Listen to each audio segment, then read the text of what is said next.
Most people think the line that splits Pennsylvania is the Mason-Dixon line, the old north-south border everyone learned about in school. But the Mason-Dixon line runs along the bottom edge of the state.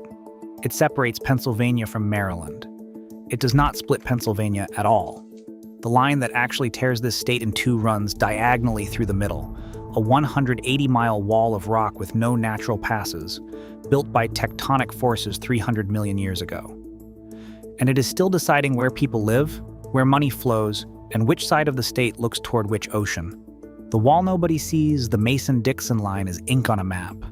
The line that actually matters is physical rock, and you can see it from space.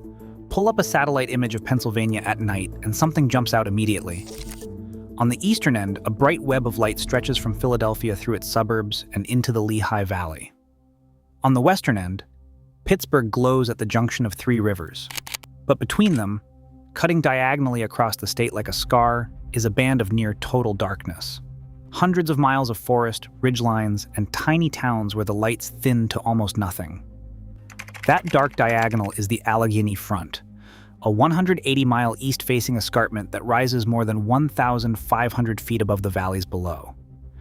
It runs from Potter County in the north all the way toward the Maryland border, and unlike most mountain barriers in the eastern United States, it has no natural passes. None. The only routes through it are water gaps, narrow slots carved by rivers that were flowing long before the ridges existed.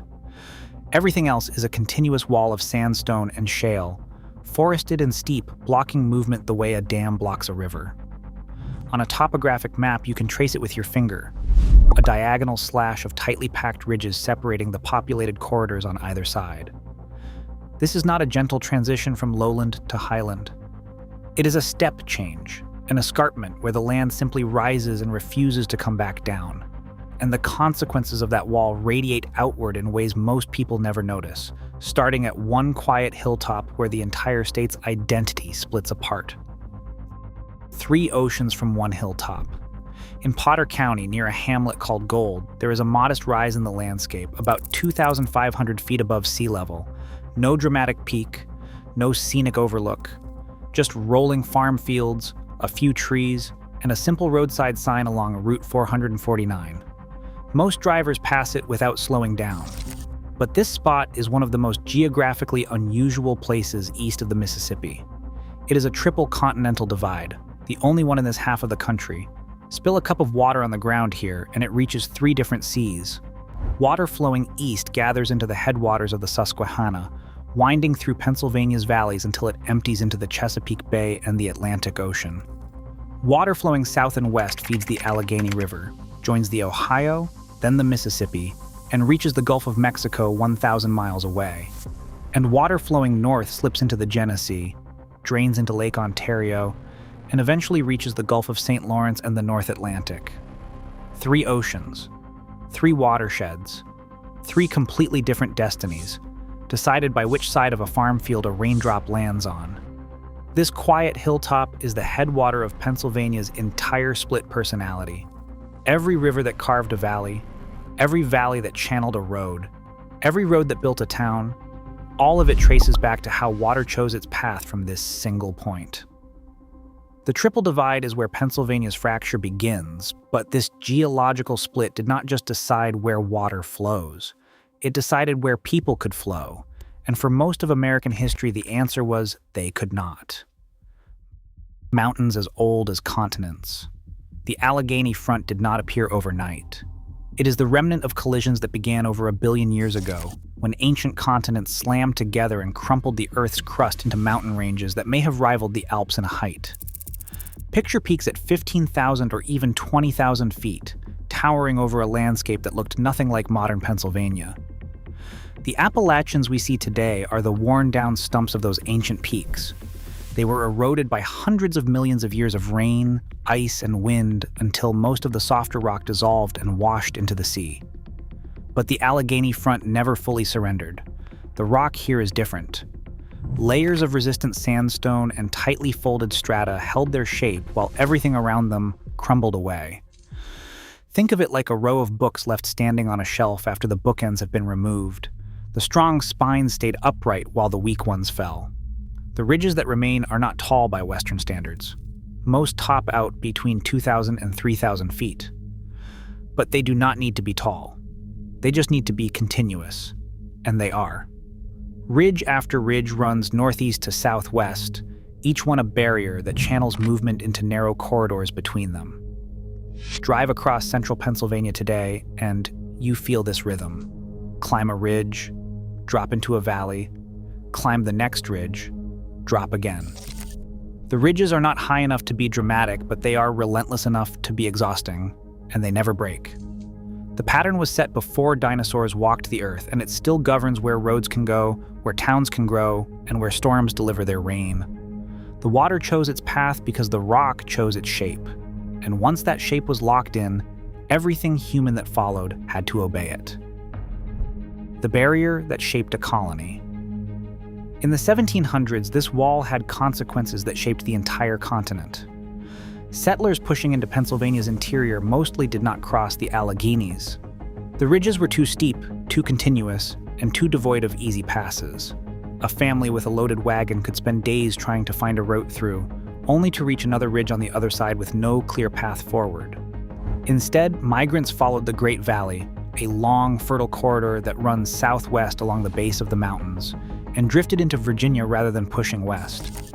The mountains redirected entire migration streams, sending thousands of families south who might otherwise have settled in western Pennsylvania decades earlier. The barrier was so effective that the British Crown used it as policy. The Proclamation Line of 1763 forbade colonial settlement west of the Appalachian Divide. The Crown did not need to build a fence or station troops along the ridgeline. The mountains already were won. Eastern Pennsylvania grew in lockstep with Atlantic trade. Philadelphia became one of the wealthiest cities in the British Empire, with 30,000 residents, Caribbean trade routes, and a network of merchants connected to ports across the Atlantic world. Meanwhile, the western slope remained a patchy frontier, scattered forts, a handful of trading posts, and vast stretches of forest where indigenous nations still controlled the land. A journey from Philadelphia to the forks of the Ohio could take weeks of dangerous, exhausting travel. For most colonial Pennsylvanians, the western third of their own state might as well have been a different continent. The two sides of the state were effectively two different countries.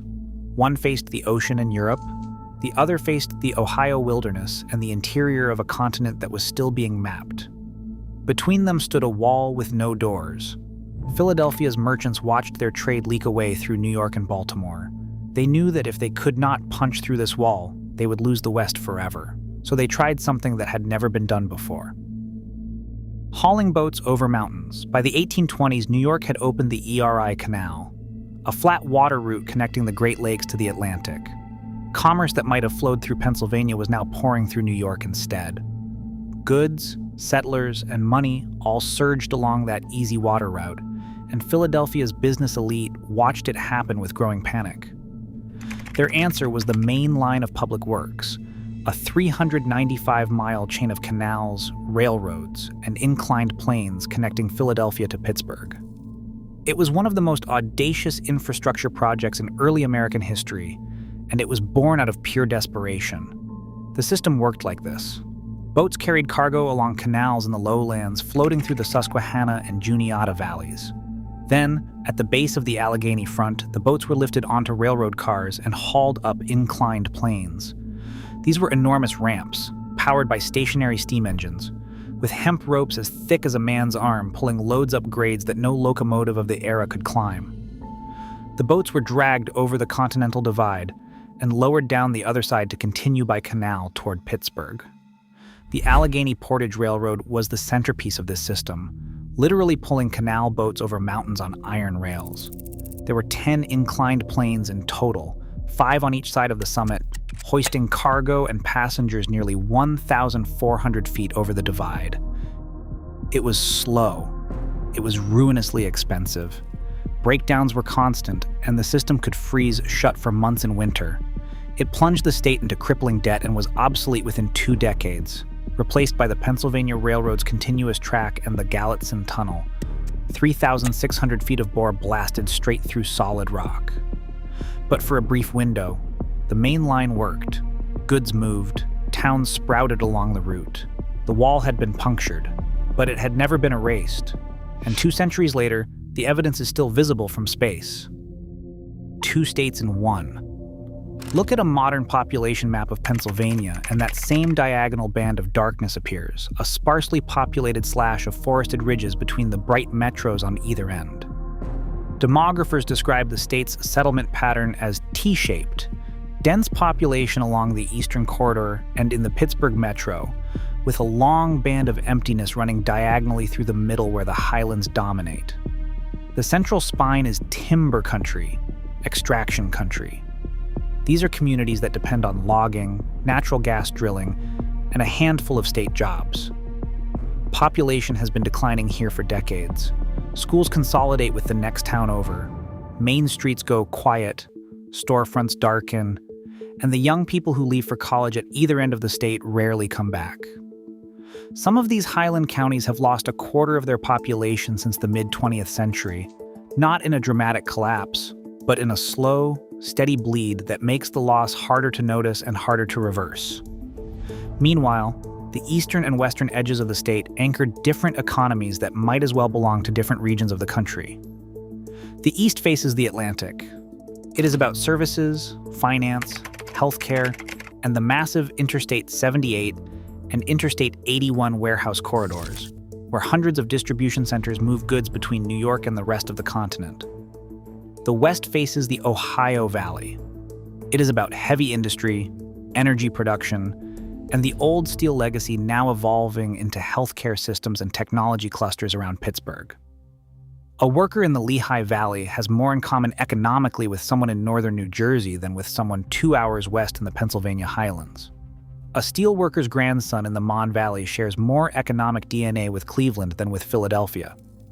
Politically, Pennsylvania is a permanent battleground, precisely because this geological line created 3 distinct populations who look in 3 different directions. The eastern suburbs, the rural highlands, and the western river cities do not share an economy, a culture, or a political identity. They share a border, and they share a wall of rock that made them strangers to each other from the very beginning. And here's the part that makes this story different from any other state. The fiercest policy fights in Pennsylvania, over fracking, over pipeline routes, over land use and environmental regulation, still track along this exact same line. Which side of a 300-million-year-old wall you sit on still determines your river, your job, and your politics. What if the wall had been lower? Consider the counterfactual. If the Allegheny Front had been lower or cut by more easy passes, western Pennsylvania might have been settled earlier and more densely. Pittsburgh might have stayed in Philadelphia's economic orbit, a regional outpost rather than an independent industrial powerhouse facing the Ohio Valley. Canals and railroads could have fanned out more cheaply across the interior, possibly undercutting the Erie Canal and reshaping trade networks across the entire Northeast. The diagonal line would have softened. Pennsylvania might look like Ohio, evenly settled, with a single economic identity spread across a glacially flattened landscape where no ridge ever forced a detour. But that is not what happened. The wall held. The passes never appeared. The rock was too hard, too continuous, too stubborn to break. And so the state became 2 worlds sharing one border, each one looking outward in a different direction, connected by tunnels and highways that conquered the barrier without ever erasing the patterns it created. The infrastructure crossed the wall. The people, mostly, did not. Same state, different oceans stand on that modest hilltop in Potter County one more time. Look out over the farm fields, the tree lines, the gentle rolls of land that give no hint of the Continental machinery at work beneath your feet. Water falling on one side of this rise reaches the Atlantic. Water on the other side reaches the Gulf of Mexico. A few feet in another direction and it flows to the Great Lakes and the St. Lawrence. 3 oceans, 3 economies, 3 political identities. 1 state. Pennsylvania did not choose to be divided. The rock chose for it. 300 million years before the first road, the first canal, the first vote. Most people think the famous line in Pennsylvania runs along the southern border. The line that actually matters runs through the middle, and it was drawn long before any human held a pen.